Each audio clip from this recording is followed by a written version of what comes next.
그러니까 사실 이 7월에 기업 공개, 그러니까 IPO 기자 간담회 때도 이 프로젝트가 좀 시작을 한 상황이어서 향후 2, 3년 후에나 좀 매출을 기대할 수 있는 상황이다라고 대표가 얘기를 했었는데 그럼에도 불구하고 매출 예상액을 1,200억으로 잡은 거잖아요, 이게. 예, 그렇습니다. 그 당시만 해도 메타 같은 기업을 고객으로 확보하고 있고 이러니까 이 고성능 서버, 데이터 센터에 들어가는 반도체를 설계하는 파두는 상당히 낙관적인 전망을 했던 것으로 보입니다.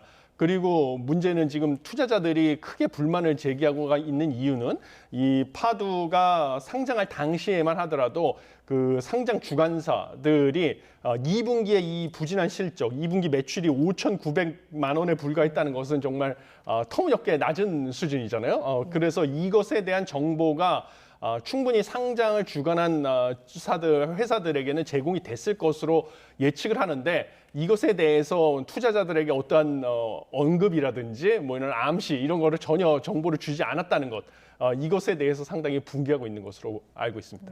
그러니까 말씀하신 대로 이 검증할 책임이 상장 주관사랑 예. 그다음에 한국거래소에 있다고 볼 수가 있는 거잖아요. 예. 최소한 이 기업 분석에 문제가 있었던 것이 아니냐 이렇게 볼 여지는 없나요?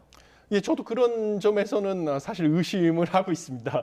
예, 그래서 상장 예비 심사를 진행한 한국거래소, 그다음에 상장 주관을 맡은 게 NH투자증권, 한국투자증권인데요. 상장 시점에서 2분기 매출 상황, 지금 뭐 5,900만 원이라는 것은 사실 터무니없게 적은 매출이죠.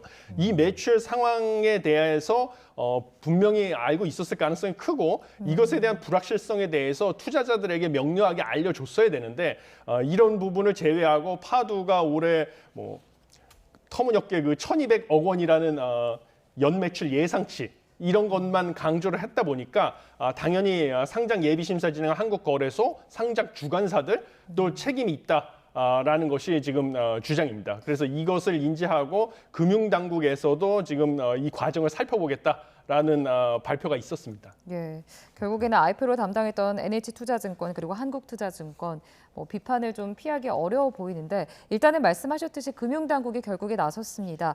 상장 심사 과정에 문제가 있었는지 없었는지를 좀 구체적으로 살펴보겠다는 지금 방침인데 이런 경우에 스타트업들에게는 오히려 더 악영향이 갈 수도 있는 거 아닙니까? 어떻게 보고 계세요? 당연합니다.